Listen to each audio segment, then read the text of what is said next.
So usually after 7. 7 p.m.? No. Okay, that's it, girl. 7 a.m. Grab your coffee, baby. We're about to start. Okay, are we playing this one? Oh, yeah. We didn't. Good morning. So, cheers. Oh. That's why, see, I poured a little bit into another one because I just can't drink it when it's too hot. Anyways. I like my coffee light and sweet like my soul. Is it enough sugar? It surely is. You guys don't know how much sugar is in that cup. Like, Good morning. The amount of sugar in that cup. She was crying scary. as she was pouring my coffee. Cringe. She's like, because she likes her coffee black and bitter and like, that's why nobody likes to talk to her. So, today's topic is about marriage and sex. Yay! Why are we so excited about this topic? Well, me personally, I'm excited about it because it's something. Those windows are definitely closed. They are? They are definitely closed. Okay. So it's a topic that it's something that I struggle with. I don't know about you, Wendy. Well, I was never married, but sex definitely. Absolutely. Oh, okay. Okay. Yeah. So anyways, it's something that I struggled with all my life from my teen years, you know. Now, not so much because I have an understanding that, granted, as humans, we are going to want to have urges, but I don't want anything that's going to separate me from God. But He understands that I do have urges, and I'm very transparent about how I feel. Me too. It's because there's no point in being fake with God. Like, He's like, I know you my child. You know, I had this, my sister, not my real sister, but basically I grew up with her. And her mom would always tell me, she's like, oh no, I know my daughter. I know my daughter. I'm like, I know you do. It's just, you know, parents. And I think with God is like a million, trillion, billion, trillion, quadrillion, trillion times more. Yeah. Because He created us. Yeah. Yeah. So especially with things like that, because it's so sensitive. Like, I feel like a lot of people, it's almost, well, it depends. Some people don't want to talk about it, and some people are very open about it.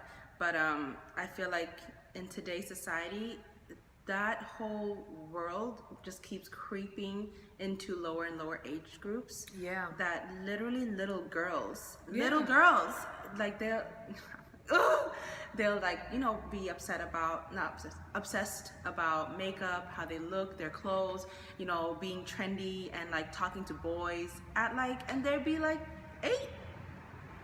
I mean, at 5 years old, I used to watch pornography. So I was really exposed to sex at a young age, and it was just, honestly, like, it was definitely a stronghold for me. You do a lot of stupid things for it. It's like an addiction. Yeah. You know. Yeah. Thank God. You know. I mean, for us, Christ freed us from that. Yeah. But the urge is still there, because it's still there. But we don't act upon it. Yeah. You know. And it's like, I don't know, for me, before it was much worse. Like, when I made a decision and say, no, I'm going to wait until marriage, you know, I feel like in the beginning it was like, wow, am I really doing this? Yeah. But now it's like, oh, absolutely, and nothing could ever change my mind about it, because you realize that it's such a short moment. It's like a blink. And that's, you know, anything in life that seems so tempting, it looks so good, but it'll satisfy you just for a moment. Instant gratification. And then it's gone. Yeah. And then you feel worse. Yeah. Than what you did when you thought that, oh yeah, this looks so appealing right now that's all I want, you know. Right. And that could be anything. Like, I feel like people pursuing careers or people pursuing people, like, you know, anything that looks so tempting, but then you know it's going to be temporary, it's not worth your time. Right. And then one thing I've been seeing is people are probably judging us and calling us religious and whatnot. We are so against religion. Yes. We're not like that at all. Yes. And Lord. A lot of people, even in churches, struggle with it because pastors or religious leaders are making them feel condemned. when they should be talking about that openly, so that way people don't do it behind closed doors and feel worse. So, so that's what we want to bring into light. We named it marriage and sex first because we believe that we want it. I mean, like we are gonna wait till marriage for that. But yeah, but it's the first thing that we just want to bang it out and get it out of the way. We're not gonna talk about nothing, you know, perverse or kinky or whatever. We're just sharing like what we've done in our faith. But yeah, what's strange thing is that a lot of churches or like religious organizations make sex out to be like the worst thing, even in marriages. Yeah. Where people get married, people that are like Christians or what other types of religion? Just like other religions, they feel like it's weird to want to have sex with their husband, which we're so against that because the Bible has a whole chapter about sex within a marriage, and it's like they overlook that part, which makes people want to do it even more outside of marriage because they think that their marriage is going to be crappy. Does that make sense? Yeah. So when you have all these like what is it, restraints? Yeah. Is that the word? Yeah, and like restraints, boundaries, limitations that you feel like, oh, this is so bad, like, oh, this is, you know, like looked upon as something really, really bad. Oh yeah, Right. that is sinful. Yeah. But it's like there's no sin as sin as sin. Yeah. There's sin as sin. Yeah. You know, there's no sin that's worse than any other sin. Like, you know, and just people, because your sin is different from mine, and Yeah. because yours is maybe more open, then Right. that's a worse sin. Right. You know, and people get these judgment and people start criticizing because they feel like that's better than that, Right. that's worse. Yeah, But it's yeah. like, who are you to say that something is worse than something else? Yeah, exactly. And I know like every time like people that I talk to men and women and they're like, oh, she's a churchgoer. Oh, churchgoers are the worst. Yeah. You know, because in their church, they're not open about these things. Once again, which is why like they do it behind closed doors. So yeah, so we wanted to discuss how God really works. He's not a legalistic God. He's an out the box type of God. And the first chapter in the Bible that talks about sex within a marriage was really interesting. Like I read it and I was like, what? Yeah, because I know that in my marriage, I don't want a corny, crappy, boring marriage. Honestly, I don't know. I know she doesn't, but that would be offensive. But I'm like, I don't know about you, Wendy, but no, I know my girl. That's what we. That's right. That was a loud laugh. So, if like, and this goes out to other believers. If you're married, you know that by you having sex with your husband or wife, you're honoring God, and He loves that. He's like, yay, my children go frolicking in the field, whatever that is. So it says, let him kiss me with the kisses of his mouth. For your love is more delightful than wine. I love me some wine. Pleasing is the fragrance of your perfumes. Your name is like perfume poured out. No wonder the young women love you. So this guy is attractive, you know, like he's a charmer. Take me away with you. Let us hurry. Let the king bring me into his chambers. I love me a good chamber. How about you? I mean, honestly, like if my husband tells me that I'm on honeymoon, honey, come to my chamber.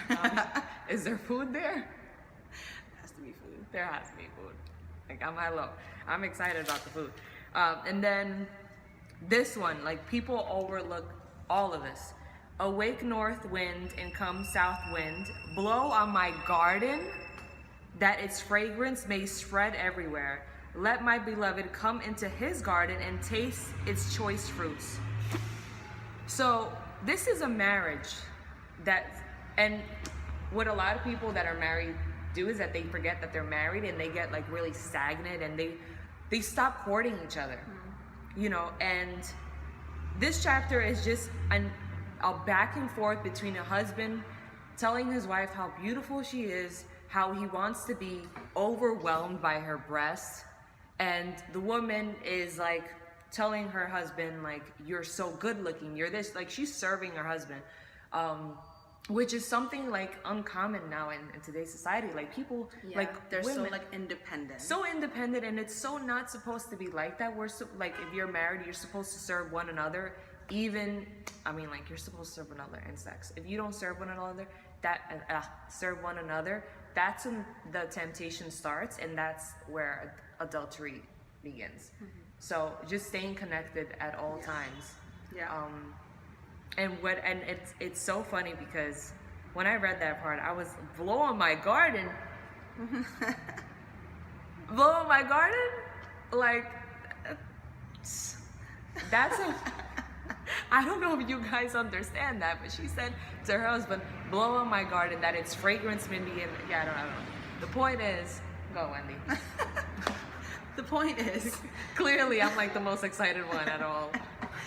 Just, it's such a precious thing, it's such a beautiful thing, and I feel like regardless of, because I feel like a lot of people, they like, oh, you know, females are so sensitive and they're so emotional. I'm like, guys are just as emotional like creatures. They're not openly expressing it. At least in my experience. I could be wrong, and men correct me if I'm wrong, if you feel like, Wendy, you're off, like you're just completely off the mark. But I feel like just as people, to share that, it's such an intimate moment that you don't want to waste that with anybody else. Right. Like, not anybody, like with whoever. Yeah, you don't want to waste it with whoever just because it may or may not be something, you know, it's a prospect. Yeah. It's like, oh yeah, maybe. It's a prospect. Could be good. Yeah. And it's like, no, it's so precious. It's so valuable. And God looks so highly upon it.